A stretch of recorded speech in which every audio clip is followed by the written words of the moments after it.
నమస్కారం, G news కి స్వాగతం. నేను మీ శ్రీనివాస్. ఈరోజు వార్తల్లో వివరాలు ఇలా ఉన్నాయి.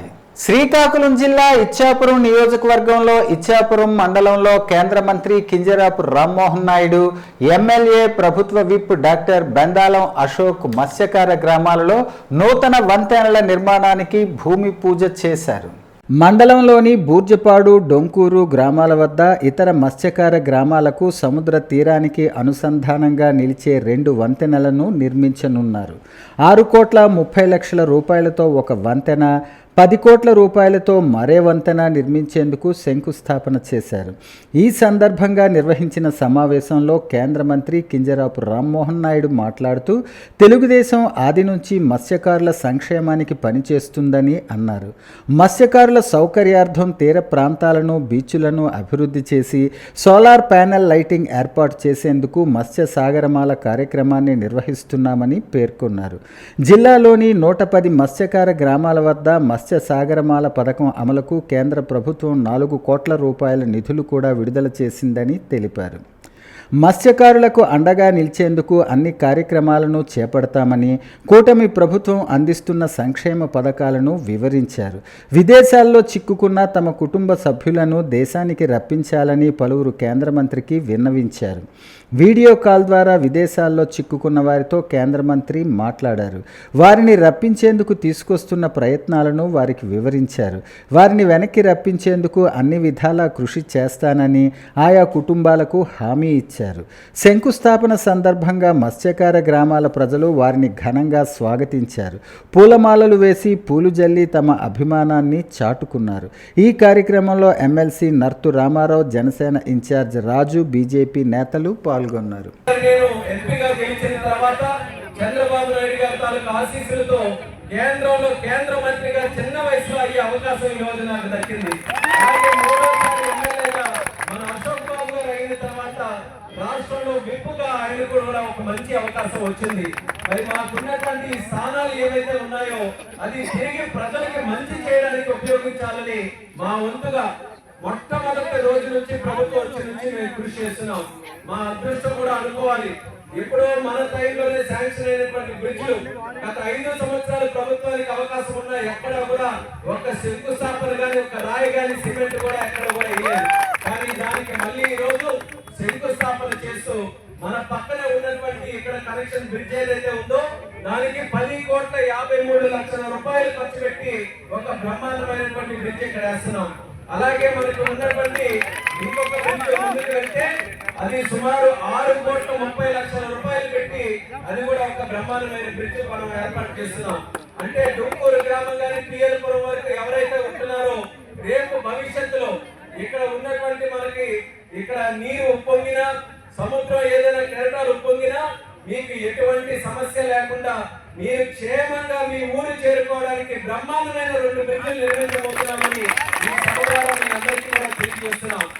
బార్వా బీచ్ అందమైన, సుందరమైనదని కేంద్ర పౌర విమానయాన శాఖ మంత్రి కింజరాపు రామ్మోహన్ నాయుడు వెల్లడించారు. బార్వా బీచ్ ఫెస్టివల్స్ను ఆయన ఘనంగా ప్రారంభించారు. బార్వా బీచ్ ఫెస్టివల్ను శనివారం ప్రభుత్వ విప్ బెందాలం అశోక్, జిల్లా కలెక్టర్ స్వప్నిల్ దినకర్ పుండ్కర్, జిల్లా ఎస్పీ కేవి మహేశ్వర్ రెడ్డి, జిల్లా జాయింట్ కలెక్టర్ ఫర్మాన్ అహ్మద్ ఖాన్లతో కలిసి ఆయన ప్రారంభించారు. ఈ సందర్భంగా ఆయన మాట్లాడుతూ, జిల్లా కలెక్టర్ స్వప్నిల్ దినకర్ పుండ్కర్, జిల్లా జాయింట్ కలెక్టర్ ఫర్మాన్ అహ్మద్ ఖాన్లు, అధికార యంత్రాంగం కష్టపడి పనిచేసినట్లు చెప్పారు. బార్వా బీచ్ ఫెస్టివల్స్కు కృషి చేసినందుకు మంత్రి అభినందించారు. బార్వా బీచ్ ఒక అందమైన బీచ్ అన్నారు. అక్టోబర్లో మరో కార్యక్రమం ఏర్పాటు చేస్తామన్నారు. శ్రీకాకుళం నుంచి బయలుదేరి వెళ్లే రోజులు పోయి బయట నుంచి శ్రీకాకుళం జిల్లాకు వచ్చే రోజులు దగ్గరకు వస్తున్నాయని అందరూ వేచి చూడాలన్నారు. కార్యక్రమం విజయవంతానికి సహకరించిన అందరికీ ధన్యవాదాలు తెలిపారు.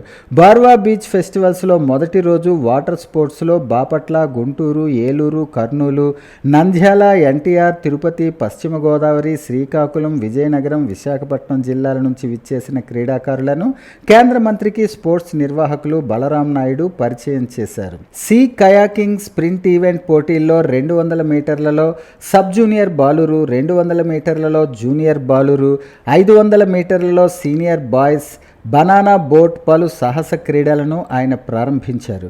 అనంతరం ప్రధాన వేదిక వద్ద ఏర్పాటు చేసిన సాంస్కృతిక కార్యక్రమాలు, సంప్రదాయం ఆర్ట్స్ కళాశాల కూచిపూడి నృత్య వీధి నాటకం ధర్మో రక్షిత సాంస్కృతిక కార్యక్రమాలను ప్రదర్శించారు. యశస్వి కొండెపూడి వారు నిర్వహించిన ఆర్కెస్ట్రా కార్యక్రమాన్ని తిలకించారు.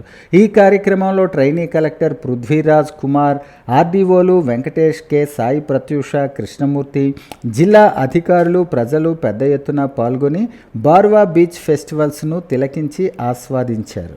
సహజ సిద్ధమైన అందాలు, విశాలమైన తీర ప్రాంతం, చుట్టూ అలరించే అందాలతో పచ్చదనంతో మినీ గోవాను తలపించే బార్వా తీరంలో శనివారం బీచ్ ఫెస్టివల్ ప్రారంభమైంది.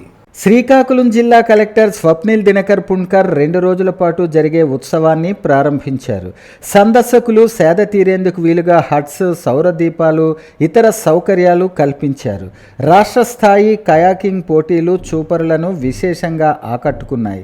బార్వా తీరాన ఒక పండగ వాతావరణాన్ని తలపించే రీతిలో అన్ని రకాల స్టాల్స్ ఏర్పాటు చేశారు. ఒడిశా, ఆంధ్ర రాష్ట్రాల నుంచి తండోపతండాలుగా ప్రజలు తరలివచ్చారు. ఈ కార్యక్రమంలో శ్రీకాకుళం జిల్లా joint collector Farman Ahmed Khan, trainee collector Prithviraj, వివిధ శాఖల అధికారులు పాల్గొన్నారు.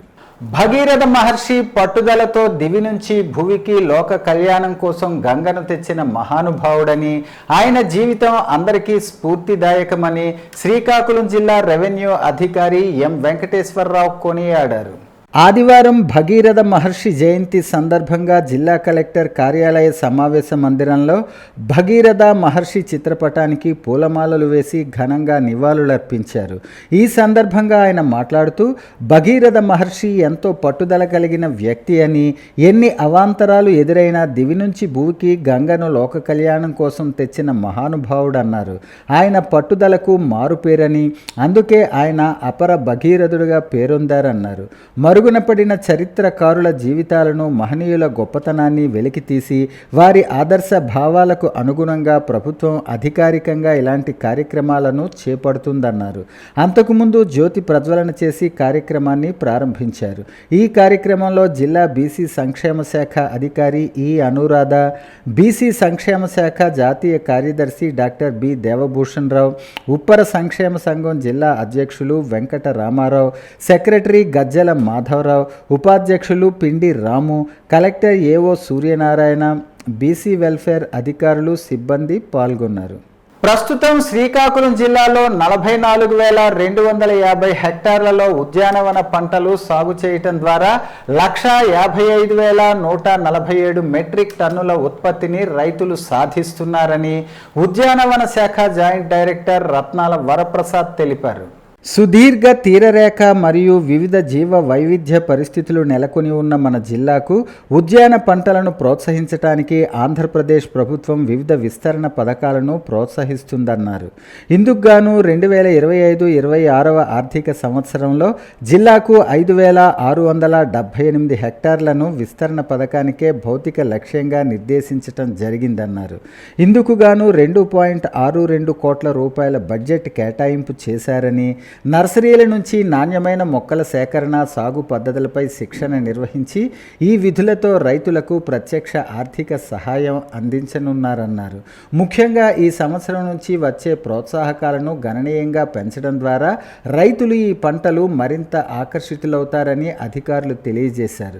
ఉద్యాన పంటల సాగుకు క్షేత్రస్థాయిలో రైతులకు అవగాహన కల్పించి విస్తీర్ణాన్ని పెంచి వారి యొక్క జీవన ప్రమాణాలను పెంపొందించమని కలెక్టర్ ఆదేశించారని జిల్లా ఉద్యాన అధికారి రత్నాల వరప్రసాద్ తెలియజేశారు. ఇప్పటికే వివిధ పంటలకు వేయదలుచుకునే రైతులను ఉద్యాన అధికారులు గుర్తించడంతో పాటు తొలకరి వర్షాకాలానికి ముందే మిగిలిన రైతులను కూడా గుర్తించే విస్తృత కసరత్తు చేస్తున్నారన్నారు. ఈ పథకంలో ప్రత్యేకంగా డ్రాగన్ ఫ్రూట్ పంటకు ప్రోత్సాహకాన్ని ప్రభుత్వం భారీగా పెంచింది. గతంలో హెక్టారుకు 30,000గా ఉన్న రాయితీని ఇప్పుడు హెక్టారుకు 1,62,000కు పెంచడం ద్వారా రైతులకు ఎంతో లాభదాయకంగా మారనుంది.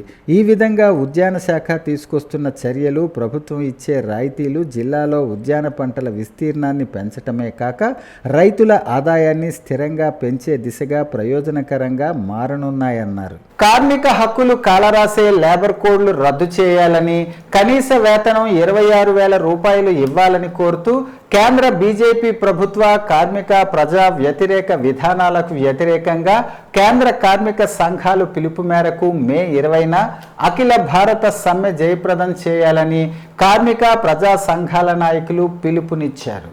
మే 20 సమ్మె జయప్రదంకై కార్మిక ప్రజా సంఘాలు జిల్లా సమావేశం సిఐటియు జిల్లా కార్యాలయంలో జరిగింది. ఈ సమావేశంలో వివిధ కార్మిక ప్రజా సంఘాల నాయకులు మాట్లాడుతూ బ్రిటిష్ కాలం నుంచి పోరాడి సాధించుకున్న కార్మిక చట్టాలను మోడీ నాయకత్వంలోని కేంద్ర బీజేపీ ప్రభుత్వం పెట్టుబడిదారీ ప్రయోజనాల కోసం 4 లేబర్ కోడ్లుగా మార్చివేసిందని అన్నారు. కార్మిక సంఘాలను బలహీనం చేసి యాజమాన్యాల శ్రమ దోపిడీని మరింత పెంచుకోవడం కోసం, యజమానుల దోపిడీని, అక్రమ తొలగింపులను, పని భారాన్ని ప్రశ్నించే పరిస్థితి లేకుండా చేయటం కోసం పని గంటలు పెంచడానికి లేబర్ కోడ్లు తెచ్చారని అన్నారు. యజమానులు కార్మిక చట్టాలు ఉల్లంఘించిన గతంలో లాగా జైలుకు వెళ్లాల్సిన అవసరం లేకుండా కొంత జరిమానా కడితే సరిపోతుందని చట్టాల్లో మార్పులు చేశారని తెలిపారు. యజమానులు చేసే నేరపూరిత చర్యలను నేరాలుగా పరిగణించకుండా కార్మికులు చేసే పోరాటాలను యజమానులను ప్రశ్నించినా నేరుగా పరిగణించేలా, యజమానులు తమ ఇష్టానుసారంగా వ్యవహరించేలా చట్టాలు మారుస్తున్నారని అన్నారు. పెట్టుబడిదారులకు, ఉద్యోగులను, కార్మికులను ఆధునిక బానిసలుగా మార్చే విధంగా కార్మిక వ్యతిరేక లేబర్ కోడ్లు తెచ్చిందని అన్నారు. కేంద్ర బీజేపీ ప్రభుత్వం అదానీ, అంబానీలకు దేశ సంపదను దోచిపెడుతూ కార్పొరేట్ అనుకూల విధానాలు అవలంబిస్తూ కార్మిక, కర్షకులకు ద్రోహం చేస్తుందని అన్నారు. స్వాతంత్ర్యం అనంతరం ప్రజల త్యాగాలతో జాతి నిర్మించుకున్న విశాఖపట్నం స్టీల్ ప్లాంట్, ప్రభుత్వ రంగ పరిశ్రమలు, రైల్వేలు, బ్యాంకులు, ఎల్ఐసి, రక్షణ రంగం, గనులు, ప్రకృతి వనరులను కార్పొరేట్ సంస్థలకు అప్పగించేందుకు ప్రైవేటీకరణను వేగవంతంగా అమలు చేస్తున్నారన్నారు. కార్మిక హక్కులు కాలరాసే లేబర్ కోడ్లకు వ్యతిరేకంగా పెద్ద ఎత్తున పోరాడాలని, కార్మికుల జీవన్మరణ సమస్య అని అన్నారు. ఒకవైపు కార్పొరేట్లు లాభాలు పెరిగాయని, కానీ కార్మికుల నిజ వేతనాలు దిగజారుతున్నాయని అన్నారు. కేంద్ర ప్రభుత్వం కార్పొరేట్లకు రాయితీలు ఇస్తూ సామాన్యులపై భారాలు వేస్తుందని అన్నారు. సమాజంలో మత వైషమ్యాలు పెంచి మత చీలికలు తెస్తుందని అన్నారు.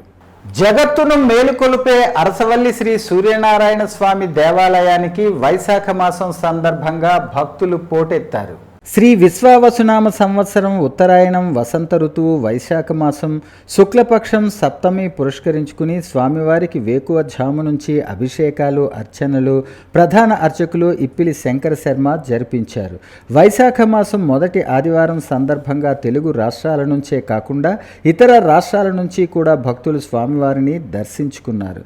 స్వామివారి అనివెట్టి మండపంలో అర్చకులచే సూర్య నమస్కారాలు నిర్వహించారు. వేసవి దృష్ట్యా భక్తులకు ఎటువంటి అవాంఛనీయ సంఘటనలు జరగకుండా ఆలయ అధికారులు ప్రత్యేక ఏర్పాట్లు చేశారు. క్యూ లైన్లో ఉన్నవారికి పాలు, మజ్జిగ, మంచినీరు అందించారు. ఓం నమో భగవతే సూర్యాయ. అరసవల్లి సూర్య దేవాలయంలో ఈరోజు వైశాఖ మాసం మొదటి ఆదివారం, అట్లాగే పుష్యమి నక్షత్రంతో కూడిన ఆదివారం కాబట్టి పుష్యార్క యోగం అవుతుంది. అలాగే సప్తమి ఆదివారం కాబట్టి భవనసప్తమి అవుతుంది.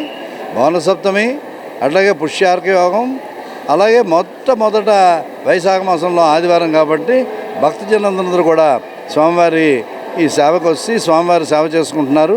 అట్లాగే మొట్టమొదటగా వచ్చిన ఈ మామిడి పళ్ళు, ఈ కాలంలో వచ్చిన మామిడి పళ్ళు స్వామివారికి మొట్టమొదటగా సమర్పించి తర్వాత ఆరగిస్తారు. స్వామివారికి సమర్పించి ఈత పళ్ళని, అట్లాగే మామిడి పళ్ళని, అలాగే ఈ పనస పళ్ళని, ఈ పళ్ళు తొనలని తీసుకొచ్చి స్వామివారికి సమర్పిస్తారు. ఈ 4 వారాలు కూడా ఇలాగే స్వామివారి సేవ చేసుకొని స్వామివారి భక్తులందరూ కూడా చాలామంది వచ్చి స్వామివారి సేవ చేసుకుంటారు. అట్లాగే ఈ పానకం, చలివిడి ఇవన్నీ కూడా స్వామివారికి నివేదన చేసి ఆ పానకం వల్ల దాహార్తి తీరుతుంది, చాలా బాగుంటుంది. అలాగే వడపప్పు తినడం వల్ల ఆరోగ్యంగా ఉంటుంది శరీరం అంతా కూడా. చెమట పట్టి మనుషులందరూ కూడా పడిపోవడం ఉండదు. అట్లాగే ఈ కాలంలో అవి భగవంతుడికి స్వామివారిని నివేదించి వారు ఆరగిస్తారు. ఈ 4 వారాలు కూడా ఇట్లాగే ఉండి స్వామివారి భక్తులందరూ కూడా వచ్చి స్వామివారి సేవ చేసుకుంటారు. వార్తలు సమాప్తం. మళ్ళీ తర్వాత బులెటిన్లో కలుసుకుందాం. నమస్కారం.